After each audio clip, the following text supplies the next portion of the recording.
Hitler re release సందర్భంగా మళ్ళీ మిమ్మల్ని కలవడం చాలా హ్యాపీగా ఉంది. సో గాడ్ ఫాదర్ తర్వాత మీరు గాడ్ ఫాదర్తో చిరంజీవి గారితో వర్క్ చేశారు అండ్ మీ ఫాదర్ లైక్ హిట్లర్లో వర్క్.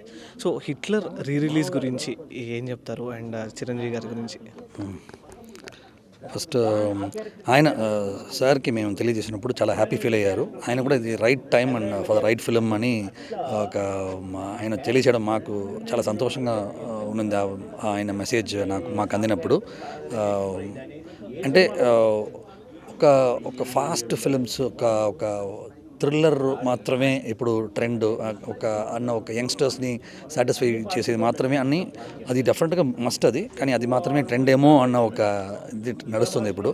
కానీ అది కాదు, మొత్తం ఆల్ ఆడియన్స్ అంటే మీకు ఎందుకు క్లాసిక్స్ 90స్లో 2000 ఎర్లీ 2000స్లో వచ్చాయంటే that is satisfy all the audience అన్నమాట. అలాంటి ఒక హిట్లర్ వచ్చి అన్ని ఆడియన్స్ని సాటిస్ఫై చేసిన రైట్ ఫ్రమ్ దాంట్లో ఉన్న బ్రహ్మానందం గారి కామెడీ కానీ అవును స్టోరీగా నాట్ జస్ట్ సెంటిమెంట్ అని మనం దాన్ని తోసేయలేము, అలాగా అన్నీ ఉంటాయి. ఫస్ట్ హాఫ్ ఎక్స్ట్రాడనరీ కామెడీ ఉంటుంది, సెకండ్ హాఫ్ చాలా ఎమోషనల్ ఒక పెద్ద డ్రామా ఉంటుంది. సో అన్నీ ఈ ట్రెండ్కి డెఫినెట్గా మ్యాచ్ అవుతుంది అని ఒక నమ్మకంతోనే తీసుకొస్తున్నాం.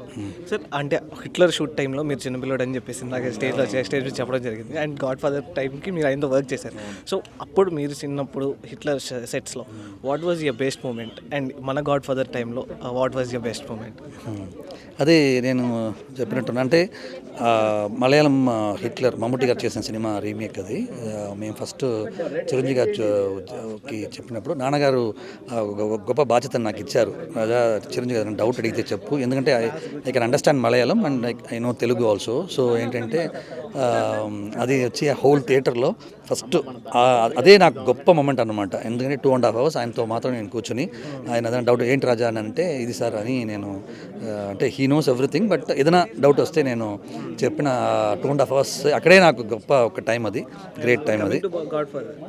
God father whole thing like you know ఆయన వెరీ ఫస్ట్ మీట్ అయినప్పుడే వచ్చి ఇది మేము అనుకున్నాం రాజా, కొన్ని 2-3 డైరెక్టర్స్ అనుకున్నాం, కానీ ఇది హ్యాండిల్ చేయడం నీ వల్లే అవుతుందని మాకు తర్వాత అనుకున్నాం అన్న ఒక్క మాటే నాకు వచ్చి అంటే ఆయన చెప్పాల్సిన అవసరం లేదు, అంత పెద్ద మాట నువ్వే హ్యాండిల్ చేస్తావు నమ్మకం మాకుంది, నువ్వు చేస్తే ఒక అప్డేటెడ్ సినిమా వస్తుందన్న ఒక ఇది ఉందన్నారు. అదే అక్కడ డే 1 నుంచి దీంతో నాతో చాలా జాలీగా అంటే నాకు కొంచెం ఎప్పుడు చిన్నప్పుడు చూశాను కాబట్టి ఆ భయం మర్యాద ఉంటుంది ఆయన మీద, అది ఏం లేకుండా అవసరం లేకుండా నన్ను చాలా ఫ్రెండ్లీగాను ప్రొఫెషనల్గా కరెక్ట్గా డీల్ చేసి నాతో ఉన్నారు. మూమెంట్స్ హిట్లర్లో చాలా ఉన్నాయి ప్రతిరోజు మాకు.